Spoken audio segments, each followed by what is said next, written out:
Eighth grade. I hope everyone's doing well. It's been a few days since we've seen each other. It was good to see you on Monday, those who were there, which was most of the class. So it's a whole new world now of learning and keeping up with our schoolwork.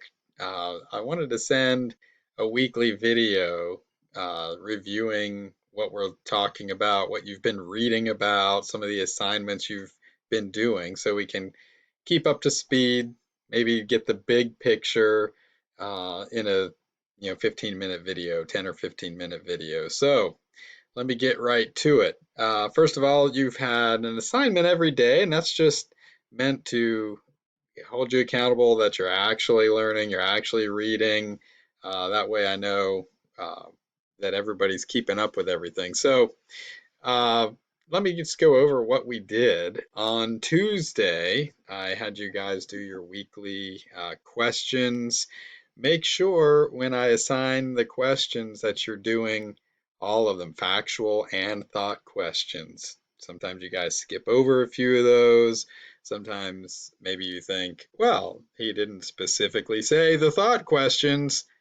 If I mention the questions on certain pages, make sure you're doing them all and do them well to the best of your ability. Send those in. So far, I've gotten that all of the assignments from just about everybody. I know a couple of you are struggling with just getting access and maybe fighting over devices at the house with your siblings and whatnot. So just do your best to keep up with everything. Uh, on Wednesday, let me see here. I'm going to pull it up actually just to remind myself on my phone what I had you do. Oh, yeah, you had to read some pages and then make your own notes from those pages, which you uploaded to me. That was helpful. And then yesterday, I had you watch a Bible Project video, the second part of Isaiah. We had already watched the first Bible Project video in class, and then you had to read Isaiah 43 and give a response about the comfort that it provided for the people in Judah and the comfort that it provides us. Make sure you're reading these assignments carefully. Some folks just quoted a few verses. Now, that's copy and paste, so don't really get any credit for doing that. Some people talked about the hope that it gives us, but didn't mention anything about Judah, or vice versa. Some people said, "Oh, this was really meaningful to Judah," but didn't mention anything about the hope that it provides us too. So, what was that passage about? It's a great passage. In fact, I was sharing it with some friends this last week, some church friends of mine. In light of everything going on, it is a meaningful passage. It's the passage where God says, when you walk through the waters, I will be with you. When you pass through the flames, they won't overcome you. What great hope that gives us, that God promises to be with us even through the suffering we engage in, that we're going through it right now. We're all, turned upside down. Our country and our economy and people's health is really at risk right now. But we can take hope knowing that God is with us and that He won't forsake us, that He won't abandon us, that He's right there with us in the midst of our suffering. It was meaningful to Judah because they were going into captivity. And here was a little glimmer of hope that even though they're going into captivity, God's going to go there with them. Even though the temple was destroyed. And think about, what that would mean to His people. This was a symbol of God's presence with them.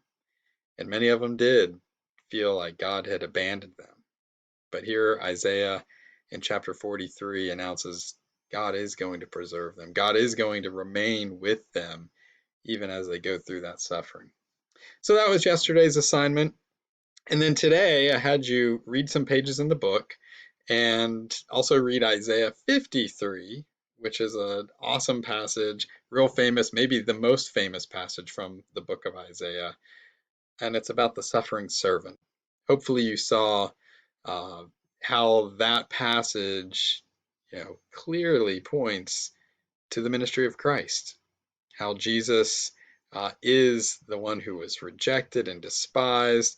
He is the one who was led like a sheep to the slaughter, who was pierced through for our transgressions. But then at the end of it, of course, he's exalted. And so that was your assignment today. I do want to give everybody a heads up. Next week on Tuesday, we're going to have a quiz. All right. And I'm going to get you ready for that. We'll review a few things. All of your notes are going to be posted. I intentionally bumped them a little bit back so that you're not just a slave to your notes. I want you to actually read the chapter, try to understand it on your own. I want you to engage with certain passages in the books we study. So do that, and then know the notes will be posted. And just as some evidence of that, I'm going to review them in the video with you right now. So they should be showing up on your screen.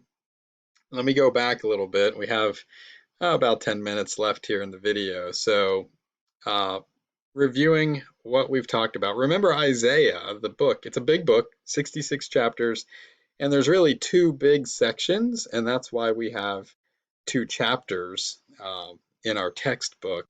The first section is chapters 1 through 39, and Isaiah confronts the sin of Judah. In fact, chapter 1, you might remember we talked about it in class, how he compared Judah to farm animals. He says, look, the donkeys know their master's voice better than Judah recognizes God's voice. The same chapter, chapter 1, he said, God doesn't hear your prayers, Judah. So there were some really big problems, and there were two underlying sins of this refusal to repent and formalism in their worship. They had many prophets come. Many of the prophets had announced God calling them to return, like Joel, like Amos, like Hosea, and they just continued on their path. They continued playing this game where they thought if we just do the right things outwardly, if we just show up and go to the temple and give our sacrifices, we're going to be safe. But they weren't giving their hearts to God. So those were the two main underlying sins. By the way, I've already made the quiz for next week. You might want to know that. Recognize these two main underlying sins. There were others, of course, right? We talked about those in class the other day. So that section we've covered in class. I'm not going to go into too much depth. We did read Isaiah's vision of God's throne in chapter 6. There he sees the angels around the throne, shielding themselves from God's glory because he is so holy. In fact, the angels are singing, holy, holy, holy is the Lord God Almighty. And then Isaiah falls down on his face and says, I'm not worthy. I'm a man of unclean lips. But God calls him to prophesy anyway. In fact, one of the angels brings a burning coal and puts it on Isaiah's lips to symbolize his cleansing of sin. And God has a calling for him as a prophet. We also talked about the prophecies of the Messiah, some of the specific prophecies. Again, you might want to know these for your quiz coming up. Anytime you see a list in your notes, just look at your headings. That's probably going to be part of the question. And then here's the answer information. You should know how that works by now, but it may be a little different. There may be a few more multiple choice questions where you're going to have to really think on the quiz, but just be ready for that. So we talked about the virgin birth, promise of this messianic king who would be wonderful counselor, mighty God, everlasting Father, the Prince of Peace. And then at the end of the book, in that second section, we'll talk more about this later, he describes the new heavens and new earth. Just a few final points from this first chapter. I believe it's chapter 31 in your book. We talk about some of the prophecies where he announces God's judgment on the nations. The main focus of Isaiah is to look at the covenant nation, Judah, this southern kingdom that still remained, but he does talk about those other nations too. We're not going to focus on that a whole lot. He talks about some of the future events that they should expect, and generally, the judgment against Judah was meant to purify them, while the judgment against the other nations was to wipe them out and destroy them. There was a different uh, reason why God was sending those judgments. Uh, but then there was the specific prediction about Judah and Assyria. You remember Assyria was this great world power led by Sennacherib, the military leader. They hadn't lost a battle in a couple hundred years. And then Isaiah announces that Assyria would be destroyed and that Judah would survive. This is unbelievable. This is like saying the Covenant basketball team is going to go play the Lakers, and the Lakers are going to just be humiliated. You know, uh, that's about as unbelievable as this would be. And of course, we know we've already studied, Kings and Chronicles, and we read about how Hezekiah prayed when they were surrounded by those Assyrians, and they all wake up the next morning and 185,000 Assyrian soldiers died overnight. God was faithful to fulfill that prophecy that Isaiah spoke to the people. Lastly, there is a historical section in Isaiah, right in the middle, right at the end of this first half of the book, and it focuses on Hezekiah's reign. It does talk about the Assyrian army being destroyed, how Hezekiah was granted a longer life by trusting in the Lord and praying to God. But it also gives this final note of what's coming, the impending doom, so to speak, the Babylonian captivity that came in 586. And so the second half of the book, chapters 40 through 66, is written from the perspective that, okay, the captivities come. And that's where we have there's a big shift. And here's your notes for chapter 32. I'm going to post the actual document for you, so you don't have to try to scramble it all down from the video. Don't worry, it'll be there. And you've started reading this already, so we just have a few minutes left.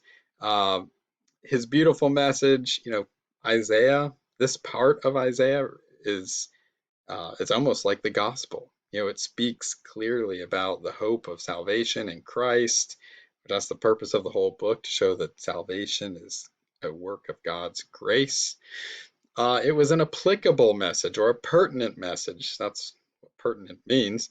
It was important to them, and it made this really huge point. This is the big shift that we're going to be talking about as we look at Isaiah, is that God's covenant kingdom will continue. The theocracy will continue on, but the earthly nation will not.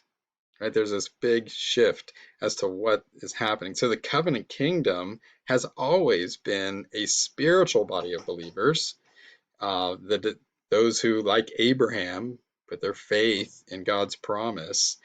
But the earthly nation of Israel had always been up and down with faithfulness and unfaithfulness, and now God is clearly showing, hey, his promises are not just to an earthly nation, but to the body of believers.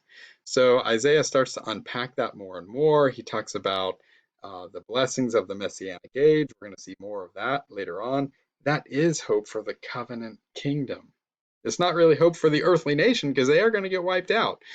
But the covenant kingdom still has that hope. So we may review a little bit more of this on Monday. You should be reading about these themes even today. The salvation of true Israel. Again, there's that key concept, right? The spiritual covenant kingdom is different than an earthly nation. So Isaiah is in a weird time, though. He is announcing these prophecies to the earthly nation, but he's speaking to both. He's speaking to that earthly nation and to the real remnant of believers that are afterwards. So just a last little section as we're wrapping out of time. You can go back and read about the exile and restoration, his prophecies. Isaiah pointed to, hey, they're going to return. They're going to be rebuilding the temple in the city of Jerusalem. But the last section to talk about is what you're reading about today. Isaiah 53, the servant of the Lord, the suffering servant. We mentioned it earlier. It's a beautiful passage pointing us to Jesus and pointing us to the work that he will do, that he will be exalted. It actually begins with that and ends with that. It talks about his suffering in between. So we're about out of time. Hope you have a good day, and we'll review more later.